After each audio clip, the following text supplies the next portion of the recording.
झोपड़ी के भाग आज खुल जाएंगे, राम आएंगे। जय जय गरी गुजरात, आपનું સ્વાગત છે યુટ્યુબ ચેનલ ઓએમજી પ્રાઇમમાં। એટલે હનુમાન જયંતિ એટલે આખા વિશ્વની અંદર જે પણ આપણા હિન્દુઓ રહે છે અલગ અલગ દેશોમાં, ત્યાં પણ હનુમાન જયંતિ સરસ મજાની ઉજવાય છે। ત્યારે અમારા લીંબડીની અંદર મળ્યા ચૌહાણ પરિવાર તરફથી અમે જ્યાં હનુમાનજી દાદાનું બહુ જૂનું મંદિર છે, તો એના વિશે આપણે દાદા જોડે જાણીશું। જય શ્રી રામ દાદા। જય શ્રી રામ। તો દાદા વિશે થોડી વાત કરશો? हाँ, आ લીંબડીની અંદર ભલગામડિયા ચૌહાણ પરિવાર એટલે કે ત્રિભુવનદાસ રણછોડદાસ ચૌહાણ આ એક પરિવાર કે જે વર્ષોથી આ લીંબડીની અંદર મારો તો જન્મ છે, હું 60 વર્ષનો થયો છું, પણ મને એવું સાંભળવા મળ્યું છે મારા મમ્મી પાસેથી, મામા પાસેથી, મોસાળની અંદર કે અંદર જે મંદિર જે રહ્યું ને બહુ પુરાનું મંદિર છે, ઓછામાં ઓછા 150 વર્ષથી જૂનું અંદર એક નાનું એવું મંદિર, દાદાનો ગોખલો, હનુમાન દાદાનો ગોખલો। અને ભલગામડિયા પરિવાર હનુમાન દાદાને બહુ મનથી દિલથી માનતા, એટલે વર્ષો જૂનું અંદર 150 વર્ષ જૂનું હનુમાનજીનું મંદિર અને જૂનું મકાન, અંદર 2 ઓરડા, 1 ઓસરી, આવું એક મોટું મકાન હતું। તેની અંદર એમનો પરિવાર રહેતો, 3 દીકરા અને 4 બહેનો, એમ કુલ 7નો પરિવાર રહેતો।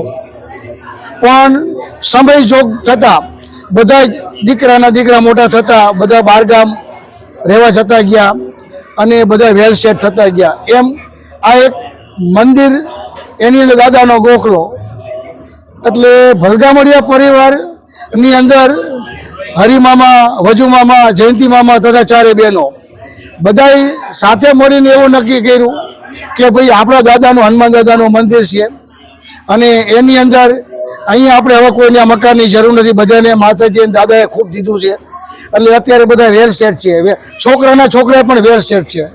એટલે બધાએ નક્કી કરી અને આ મકાનને દાદાના મંદિરનો જીર્ણોદ્ધાર કરવા માટે સંમતિ આપી અને અહીંયા દાદાનું એક સરસ એવું મોટું સારું એવું સરસ મંદિરનું આયોજન કર્યું અને બધાએ સાથે ભેગા મળી અને સંપીન અને બધાએ યથાશક્તિ પ્રમાણે બધાએ સાથ સહકાર આપી અને આ મંદિરનો આજે જીર્ણોદ્ધાર થયો છે।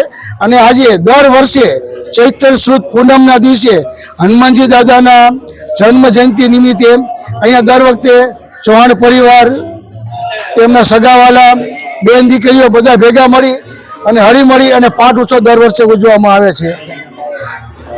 દાદા અલગ અલગ રાતના આગલા દિવસે ભજનનો પણ કાર્યક્રમ કરવામાં આવે છે।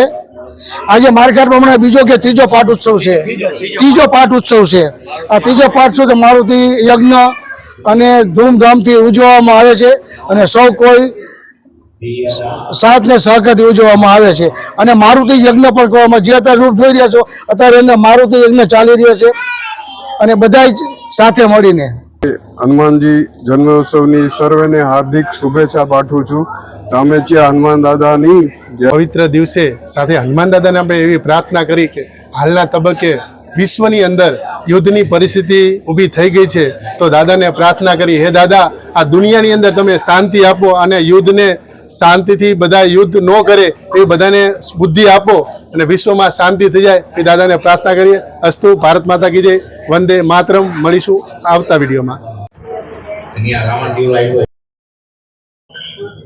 અગ્ને નમો નમઃ આવનાતે ગંધા પુષ્પાણિ સમર્પયામિ। હાથમાં ફૂલ ચોખા રાખો, અગ્નિનાથ ભગવાનની પૂજા કરો છો એ ભાવના કરવાનો। અગ્નિમ વંદે યાદવે દોતાસનમ હિરણ્યવર્ષે સદમુખમ ઓમ ભૂર્ભસ્વઃ સદમુખ નામ્ને નમો નમઃ આવનાતે ગંધા પુષ્પાણિ સમર્પયામિ।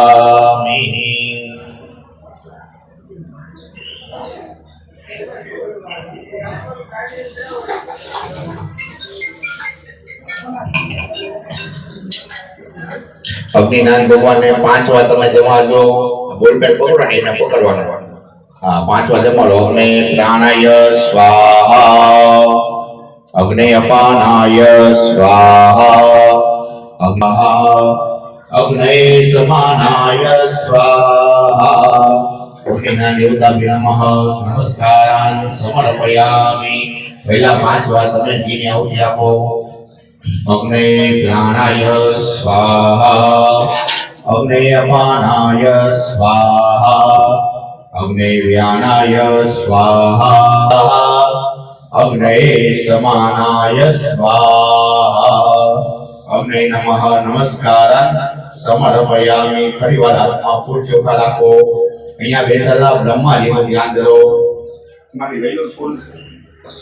હા, એ બ્રહ્માજીની પૂજા કરજો. અગ્નિનાથ દેવને રક્ષણ કરનારા દેવ છે એ ભાવના કરવાની. ઓમ યથા ચતુર્મુખો બ્રહ્મા સ્વર્ગલોક પિતામહ તથા બ્રહ્મા ભો દિવ્યોતમઃ. ઓમ ભૂર્ભુવઃ બ્રહ્મણે નમઃ. આવનાતે ગંધાક્ષર